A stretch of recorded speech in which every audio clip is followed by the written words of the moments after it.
Okay, so again, everyone, welcome to the Supporting Caregivers February 2013 webinar. So Cheryl actually I'll let Cheryl, I'm going to let you introduce yourself. Please let me know when you want me to forward the slides, and here you go. Okay, so I'm Cheryl, and I'm the Children Who Witness Counselor at the CWWA Society in Duncan. And we're just completing our 3rd year of the Strengthening Families group. Can you do the next slide? So it's a group that we decided that we wanted to do a group that have for parents and for children that run at the same time. Because so often the parents were asking for some parenting support. And so we decided it was a way to work with my wait list, and we got funding from the Ministry of Child and Family. So we're just finishing our 3rd year, and we have every hope that we'll get funding for next year, for April as well. So next slide.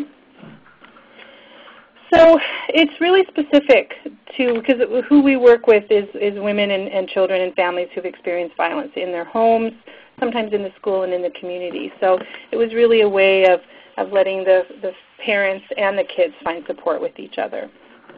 Next slide. So what we have found has worked best, just because we do it during the school year, is 9 weeks. We've tried 10 weeks, but it doesn't always work because of long weekends. We have found Mondays work the best after school. It's 3:30 to 5. And, you know, when I put this together, we sort of talked about the big ones, feelings and families, healthy communication, all the things that are listed on the slide. And so we have our basic curriculum, but it really changes depending on the age of the kid and the group that's in there. There's all kinds of activities that the facilitators have. They have a whole store of activities that they draw from: arts and craft, experiential exercises, puppets, we act, storytelling. And so it really works. One of the things they do that they really like, they build a safety fort in the room.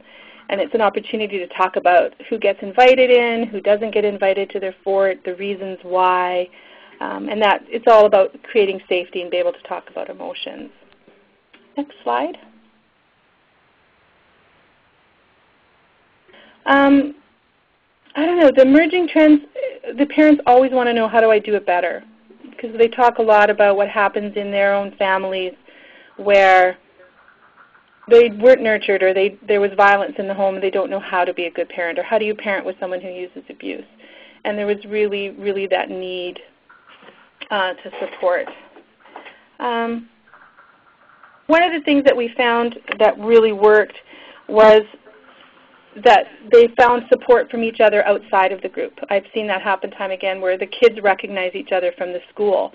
And many kids have said to me, well, I don't feel so alone. I'm not the only one. And what's interesting is when the parents are working and talking about the same feelings or the same subject, they talk about it after. What did you do? And they talk about what they've each done. And we often have the parents come and join for a couple of sessions, particularly in the creativity nurturing one. And so we have activities that help them have fun together. They do projects or they do crafts together, so they actually have hands-on pieces. And so it's a way of where they're doing it together. It's not just the kid, because often the child comes and feels like somehow they have to be fixed. And so it's something that they're working on together. I do have children who are referred from the ministry. I find that I have to really chase after the social workers because they're all so busy. So most of the time it's kids that are from my wait list. And it's a way to provide service when there's a wait list for one-on-one. Next slide, please. So what I'm finding when it's the benefits is that I stay in touch longer with the family. So I have an intake with the family. They're on my wait list. Sometimes that can be 6 months, 9 months. And this is the way that I can be more in touch with the family as well, because often I'm facilitating one of the groups, and I'm always organizing and getting the groups together. So it's a way that they feel like they're getting more service from our agency and from this program, even though I can only work a really short amount of hours every week. And it's just this idea that they're not alone. And I've watched moms become friends and support each other with childcare outside, emotional support. The kids become friends, and it's been really great to see that. And I've often had parents who've done the program more than once, and they've learned something each time because each group obviously is different. Next slide. So some of the big challenges we've faced is a lot of times attendance can be a bit of a challenge. Parents can be super excited and committed to attend, but other challenges or time constraints could come in to place. And so that's always a bit of that continuity, or having people attend when they say they are, but then they don't. And we have some issues with our space as well. The room that we meet with our children isn't as big as we would like. We wish we had a bigger space where they could run around more, but we've made it work. But it's definitely something, it's just the nature of the building that we live in as an agency. Because particularly when they come from after school, they have a lot of energy to burn. They're often really hungry, so we make sure they have really healthy snacks, and same with the parents, so that they can eat, and we wish that we had more space for them to run around. Next slide. So the funding needs, it's a pretty modest budget. We get $15,000 per year from MCFD, so that works out to $5,000 per round. So we have 2 facilitators per group, so that's 4 facilitators. And we pay them $25 an hour on a contract basis, and they invoice their hours to the agency. And that is, for the 9 weeks, that's 5 hours a week. So that's including group time, setup, prep, meeting for the facilitators before and after if they need to, going and shopping for supplies, all of that, snacks, all of that. So it's a pretty good value for your dollar. Sometimes there's a little bit of money left over, and so we'll often have a big team meeting where we debrief and we plan for the next one. So these are all for 9 weeks groups, and we find it works best we do between Thanksgiving and Christmas, January until spring break, and April until the middle of June. That just seems to work the best. Next slide. So as I said, this is funding through the Ministry of Children and Families. I do a report with them, so I will, at the end of each group, I'll report pre- and post-group surveys of the parents and kids, stats of attendance, age and gender, the percentage of MCFD involvement, along with the final budget. And I send a copy of that to my ED, and then she reports back to the funder. So hopefully we'll continue on. I've had no indication that we're not getting funding for April, because it goes fiscal. March 31st is when it finishes, so April till March. Next slide. I'm sure any of you who've done groups know that groups have a life of their own. So we plan, and then the needs of the group cause all those plans to be shifted. We've also learned by experience to make sure that if there's any court orders or protection orders that might be in place, particularly if both parents want to participate, we always have to make sure that there's no restraining orders or protection orders, and we've learned that. Timing is everything. We found starting after Thanksgiving works better because September is so hectic for families with school starting again. 9 seems to be the magic number. Because our groups are Mondays, often that seems to fall sometimes on a stat holiday. But Mondays works best for our agency, and it seems to be the higher attendance for parents. We've tried Wednesdays, which have been less successful. Thursdays doesn't work at all. So through trial and error, we found that Mondays work the best. So being flexible is really important, and sometimes parents can't come to all of them, but they can come to most of them, and so we don't make attendance like mandatory. If you miss one, that's it. Skilled facilitators are absolute keys to a successful group. We've had a few hit and misses over the years, but we've got a really, really great team in place right now. And I think it's really important to have people who know their stuff. We've also found that mixed gender works best. We've tried all boys or all girls, and frankly the most successful is when we have both mixed together. And the most common age group is 6 to 10, 11. We've tried for the older kids, 12 to 14, but we've had groups set up and then no one's come and no one's been able to come, so they just don't seem to be successful. We've done groups for ages 4 and 5, but we find the kids' curriculum has to be simplified a great deal, but it is doable. Next slide. What I have learned is have way more participants than you think you're going to need, because what always happens is people don't show up.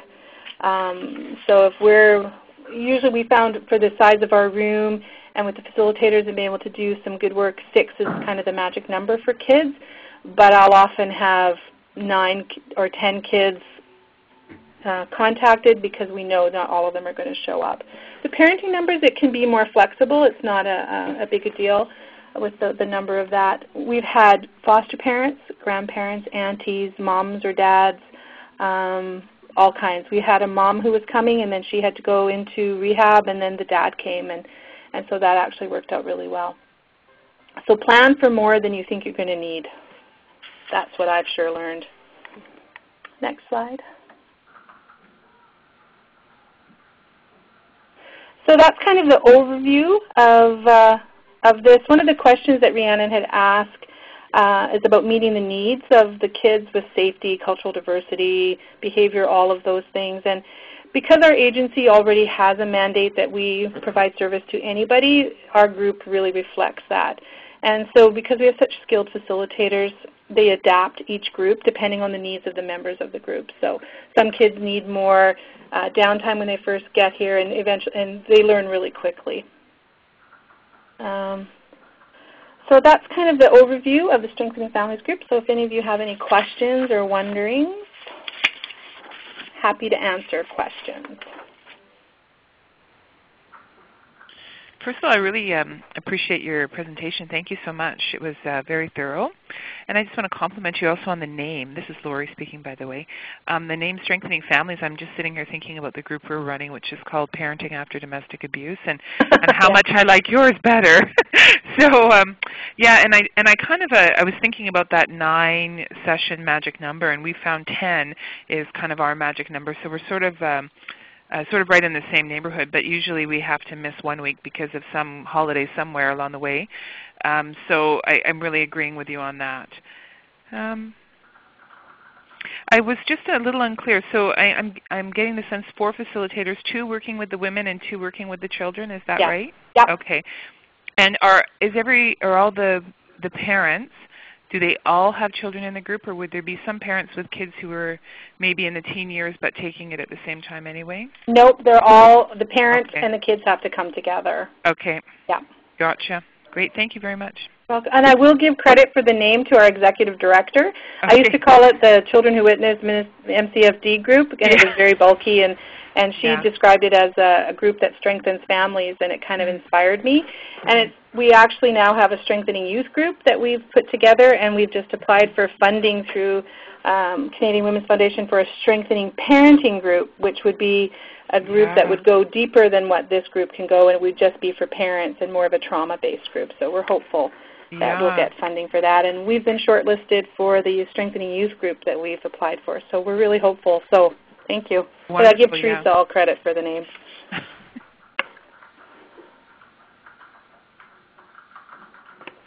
Does anyone else have questions for Cheryl? Hi, Cheryl. It's Erica from Options. I'm curious about how you approached MCFD for the funding for the parenting part. It really came about through meetings that we were having between our agencies about getting a protocol together, because so often our clients overlap, and we have a different mandate than the ministry does, and it was just something that came about through discussion with them over a number of years ago. And some of the supervisors were really inspired by some of the work, the kids groups that we had done, and they saw the need with their clients, and they kind of went to bat for the ministry. And it kind of happened in a grassroots way. Oh, that's neat. I know. It's kind of exciting when you actually make changes on that level. And it's been wonderful. It's been very, very effective. That's amazing. If anyone is interested, you can let me know, because I have brochures that I've created for it. And so if you're looking for a template or something, or just how we advertise it, I'm happy to send that off as well. I would love that. How can I get a hold of you, Cheryl? I think my email address is on the very front, isn't it, Rhiannon? I can put that slide back. That would be great. Oh, super! Thank you. Yeah, you can just email me your requests, and then I have a poster that I created as well. So I'm happy to send that off to people, and then they can use it or change it however they like. Great. Thank you so much. One of the things that we always do at the end of the last session, we always have a party that the kids plan, and frankly, it always includes pizza and cupcakes, so it's fun for everyone. And they have an opportunity to show their parents. They work on a scrapbook throughout the group where they put their different artwork or handouts or things, and so they're able to show that to their parents. And they also receive a certificate of completion, and the facilitators always add sort of 3 positive qualities of the child, which is read aloud, and the kids really respond well to that. And then we eat, and the kids get to take the leftovers home. And in December, when the group ends, often we'll do gingerbread house decorations, and the kids take them home. This year we decided, because we had some extra money left over in the supply snack, that we got some gift cards, and we're able to give them to the parents as a way to, because a lot of these are low-income families, so all kinds of ways to make it work. We do something similar at the end of ours. We have some gals who do quilting for our agency, so we give the kids a blanket and the moms a blanket. Yeah. Kind of a comfort kit we put together for them. That's something that happens. There's so much that happens in the group, and it's hard to fit it all in this short sort of presentation. But we have, at the end of every kids group, they read a story. And the kids have stuffies. We get donations from the liquor store and all kinds of stuffies. And so they pick a stuffy, and then there's blankets that are crocheted and donated. And so at the end of each group, they get to snuggle with that, listen to the story. And when the whole group is finished, they get to take those home as well. Oh, nice. Yeah. And if we have extra blankets, we give some to the moms as well. And they always are so appreciative of it. Really, yeah. Hey. Sorry. No, go ahead.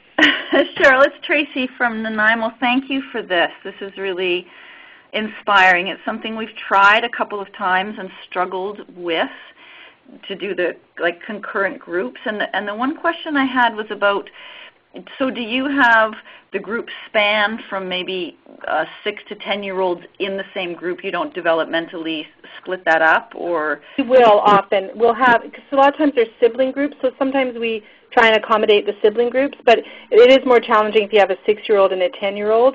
So we do try and have like 6 and 7s together, and the 8 and 9s together, 10 and 11s. We try as much as we can to do that. Sometimes it doesn't work, and it's for sure challenging for the facilitators. They have to do a lot of adapting, which is why if we have lower numbers, one can work with the younger and one can work with the older. Right. Brilliant. Okay. Yeah. But sometimes we don't have a choice, right? So, and if a mom can come and she's got 3 kids who are between 6 and 10, it's just easier for her to bring the siblings. Right. Yeah. And just another question. Thank you for that on the parent part. So dads are welcome, I'm understanding now. And how do you do you screen for if this has been the offending parent, or sort of how does that work on the parent you're including? Well, usually how I do it, because I've had dads who have been the offending dad who want to come, and so that's why we make sure there's not protection orders, because we had an experience where a dad just kind of showed up, and mom didn't tell us until the 2nd or 3rd group that there was actually a protection order against him, that he wasn't allowed to be anywhere near her. So I had to phone him and say, you can't come because we have to obey the law. And so how I look at it, whoever is the referring parent is the one who gets priority to come. Okay. That's how I've dealt with it, yeah. And that's why we make sure we ask them as the very first, are there any protection orders, any things that we need to know about, because we want to make sure that people are safe. Yeah. Those kinds of things. And so sometimes it's been the dad who has custody and the dad who comes, and it's been a challenge for them to come to this agency because it is a feminist organization. And we've worked hard to make them feel welcome and comfortable and let them know that we're not men haters here. Yeah. That's the misconception. And so I noticed maybe this is what you're talking about, the application, because in the topic, so you're not necessarily dealing with impacts of violence on parenting. You're kind of focused on they have the same curriculum as the children. Right, and I mean, depending on the group, it is a psychoeducational group. So we do talk sometimes if you've experienced violence, and even if we're not talking about in their relationship, but perhaps they experienced violence in their childhood, how does that impact their ability to parent now? Right. How are feelings talked about in family of origin? How does that impact your ability to parent now in good ways or not so good ways? So it really depends on who's in the room and what we know about them. And often everyone who comes, I've already done an intake with them through the Children Who Witness program, so I already have a good sense, and I'm able to pass that on to the facilitators if I'm not doing that. Thank you for this is really, really great. Are they about an hour and a half, 2 hours? They go from 3:30 to 5. Okay. Which we find is long enough for the kids and never long enough for the parents. I know. Okay, yeah. Perfect. Thank you so much.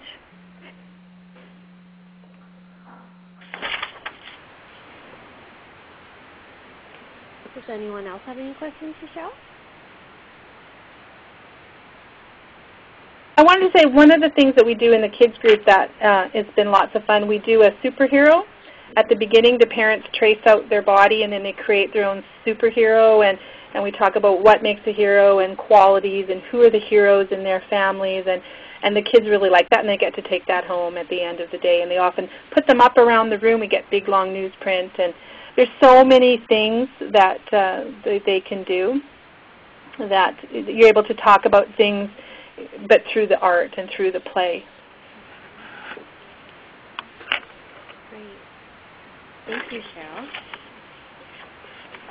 Okay, so if there's no other questions, we'll move on to the next program. I'm pretty sure that the discussion may not be as long because I know that I cannot answer a lot of the questions on behalf of Diana. So I'll leave the screen up for a moment. But Diana Page is the Children Who Witness Abuse counselor at the Comox Valley Transition Society, who has been co-facilitating grandparents groups for a number of years. And so her contact information is on the screen that you see in front of you. And she is definitely open to talking with any of you around ideas about tailoring your support programs for grandparents. So Diana's program title is Grandparents Raising Grandchildren Support Circle. And really it's in response to the growing number of grandparents bringing their grandchildren into Children Who Witness Abuse counseling support. And so her agency has partnered with another agency, the Comox Valley Child Development Center, who also seen the influx of grandparents in their communities attending or referring their grandchildren or having grandchildren in their custody to CWWA programs. So how does this program relate to children and youth exposed to violence against women? Again, many of the children that she's seen in her program are in the care of grandparents due to the breakdown of a child's family, mainly due to violence in relationships, but also because of substance use and mental health issues. And she's noticed that grandparents often need support around raising their grandchildren who have been exposed to violence against their mothers, especially if they don't recognize the impact that abuse has on a child. So what they do is every Monday from 10 to 11:30, so an hour and a half, they have a drop-in group. So their support group is on a drop-in basis, and they do a variety of activities from what it sounds like. They have an introduction or sharing circle with updates, I guess, on what's going on with the grandparents who are attending. They have workshops and videos, so they have a lot of guest speakers attend to talk about attachment, substance use. They have MCSD workers come in and talk and work with grandparents around, what's going on with MCSD and all the programs that are available. to the grandparents. She was sharing that a lot of videos that they're watching are from Gordon Neufeld or Gabor Mate, and using some of their work to educate the grandparents attending the drop-in group. She spoke about doing a lot of advocacy work, and that they would make trips down to Victoria to the legislature and speak with MLAs about the needs of grandparents raising grandchildren. They support other grandparents in the community. They've been a part of advisory committees for resources developed for grandparents raising grandchildren. They do a lot of creative stuff, and they always have a winter and summer party which grandchildren are able to come and share and see what their grandparents are doing every Monday, and also see that they're not the only ones being raised in their community by their grandparents. Emerging issues and trends that this program addresses is really to educate and provide knowledge about the impact of exposure to violence on children. There are other things that grandparents have really taken as what they want to be educated on. So she spoke about one grandparent really wanting to learn more about FASD and going out there and getting guest speakers and getting the information and bringing it back and sharing it with the other grandparents in the group. So it was really cool to see that it wasn't just the facilitators that had to arrange the guest speakers and topics for their group.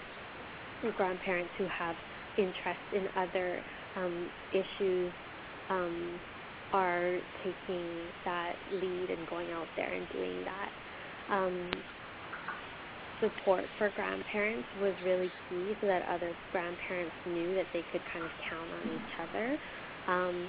She also, because grandparents were able to attend the grandparents group either from her referrals from the CWWA program or access from the other agency, she saw a lot of referrals going back and forth. So grandparents who entered the group through the other agency in their community were able to learn more about the Children Who Witnessed Abuse program and bring their child or their grandchild into the Children Who Witnessed Abuse program. So she saw that it was quite a good way for grandparents to learn more about children who witness abuse and the supports that are available in their community. The benefits of their program, children understand that they're not alone, not only in being exposed to the violence against their moms, but being raised by grandparents.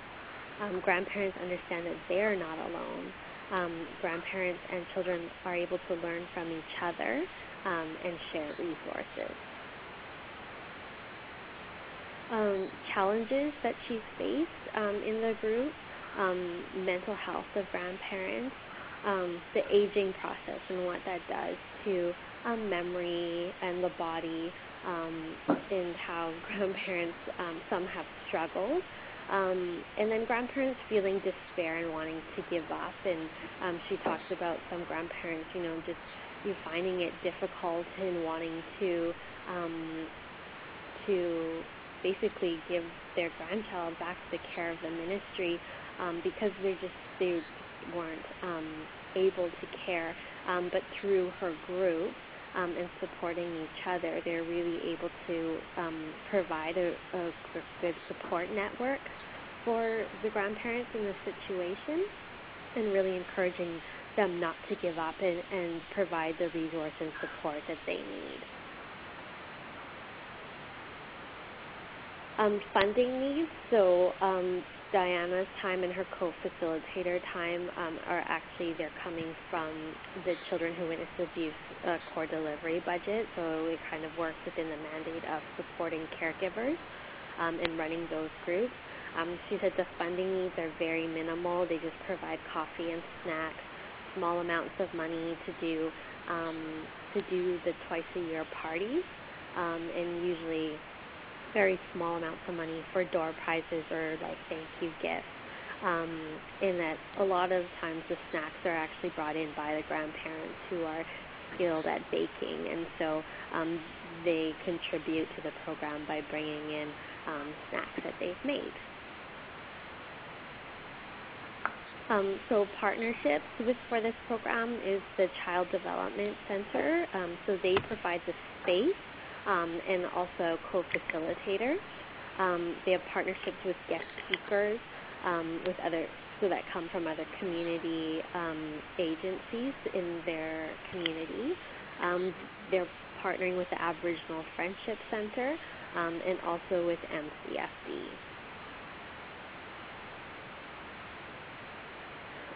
Lessons that she's learned from the time that she's been doing this is really how important support is for the grandparents, and how this support and connection can really make a difference, especially to the children that they're in care of. Really be flexible, and that because of this support, she finds that grandparents still actually come and attend the drop-in groups when their grandchildren become adults, and they're able to support each other through seeing their children go through adulthood, so relationships and things like that. So she thought that was really cool. They wanted to maintain a connection with each other and continue to come to these groups and support the grandparents that have gone through what they've gone through.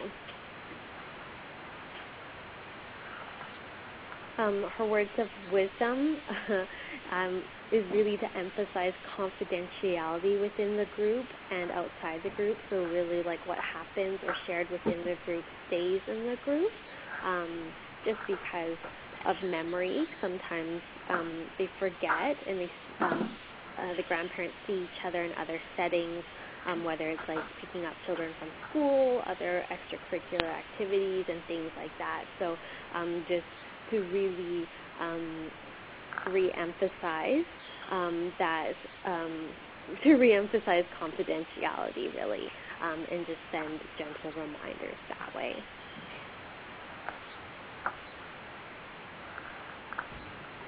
So that's all of the information that Diana shared with me. I'll put it back onto the title slide. You may have questions for her directly. You may have questions that you want to ask each other that are on the phone regarding grandparents groups, or I'm not sure if any of you are supporting grandparents right now that could help me out. So if you have any questions, I'm not sure how you want to approach it, either through contacting Diana directly or having a discussion here.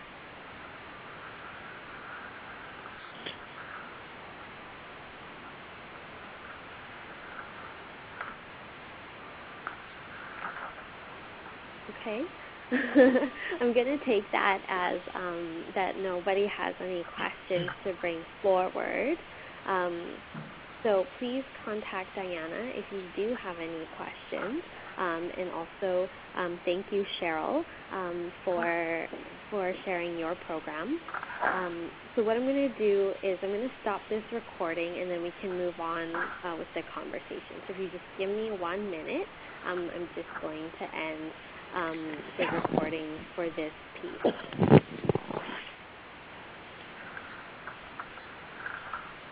Thank you. Please stand by.